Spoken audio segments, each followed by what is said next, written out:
न जायते म्रियते वा कदाचिन नायं भूत्वा भविता वा न भूय अजो नित्य शाश्वतो अयम पुराणो न हन्यते हन्यमाने शरीरे।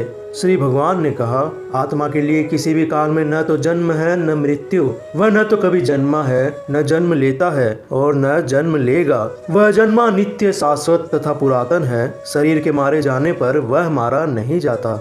भक्ति वेदांत तात्पर्य गुणात्मक दृष्टि से परमात्मा का अणुअंश परम से अभिन्न है। वह शरीर की भांति विकारी नहीं है। कभी कभी आत्मा को स्थायी या कुटस्थ कहा जाता है। शरीर में 6 प्रकार के रूपांतर होते हैं। वह माता के गर्भ से जन्म लेता है, कुछ काल तक रहता है, बढ़ता है, कुछ परिणाम उत्पन्न करता है, धीरे धीरे क्षीण होता है और अंत में समाप्त हो जाता है। किंतु आत्मा में ऐसे परिवर्तन नहीं होते। आत्मा अजन्मा है, किंतु चूंकि ये भौतिक शरीर धारण करता है अतः शरीर जन्म लेता है। आत्मा न तो जन्म लेता है न मरता है। जिसका जन्म होता है उसकी मृत्यु भी होती है। और चूंकि आत्मा जन्म नहीं लेता अतः उसका न तो भूत है न वर्तमान न भविष्य। वह नित्य शाश्वत तथा सनातन है, अर्थात उसके जन्म लेने का कोई इतिहास नहीं है। हम शरीर के प्रभाव में आकर आत्मा के जन्म मरण आदि का इतिहास खोजते हैं। आत्मा शरीर की तरह कभी भी वृद्ध नहीं होता। अतः तथाकथित वृद्ध पुरुष भी अपने में बाल्यकाल या युवावस्था जैसी अनुभूति पाता है। शरीर के परिवर्तन का आत्मा पर कोई प्रभाव नहीं पड़ता।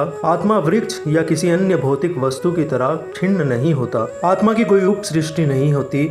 शरीर की उप सृष्टि संतानें हैं और वे भी व्यष्टि आत्माएं हैं और शरीर के कारण वे किसी न किसी की संतानें प्रतीत होती है। शरीर की वृद्धि आत्मा की उपस्थिति के कारण होती है, किंतु आत्मा के न तो कोई उपवृद्धि है न उसमें कोई परिवर्तन होता है। अतः आत्मा शरीर के 6 प्रकार के परिवर्तन से मुक्त है। कठोपनिषद में इस तरह का एक श्लोक आया है, न जायते म्रियते व विपश्चिनायम कुतश्चिन बभूव कश्चित अजो नित्य शाश्वतो अयम पुराणो न हन्यते हन्यमाने शरीरे। इस श्लोक का अर्थ तथा तात्पर्य भगवद गीता के श्लोक जैसा ही है, किंतु इस श्लोक में एक विशिष्ट शब्द विपश्चित का प्रयोग हुआ है जिसका अर्थ विद्वान या ज्ञानमय है। आत्मा ज्ञान से या चेतना से सदैव पूर्ण रहता है, अतः चेतना ही आत्मा का लक्षण है। यदि कोई हृदयस्थ आत्मा को नहीं खोज पाता तब भी वह आत्मा उपस्थिति को चेतना की उपस्थिति से जान सकता है। कभी कभी हम बादलों या अन्य कारणों से आकाश में सूर्य को नहीं देख पाते, किंतु सूर्य का प्रकाश सदैव विद्यमान रहता है। अतः हमें विश्वास हो जाता है कि यह दिन का समय है। प्रातः काल ज्यों ही आकाश में थोड़ा सा सूर्य प्रकाश दिखता है तो हम समझ जाते हैं कि सूर्य आकाश में है। इसी प्रकार चूंकि शरीरों में चाहे पशु के हो या पुरुषों के कुछ न कुछ चेतना रहती है, अतः हम आत्मा की उपस्थिति को जान लेते हैं। किंतु जीव की यह चेतना परमेश्वर की चेतना से भिन्न है, क्योंकि परम चेतना तो सर्वज्ञ है, भूत वर्तमान तथा भविष्य के ज्ञान से पूर्ण। व्यष्टि जीव की चेतना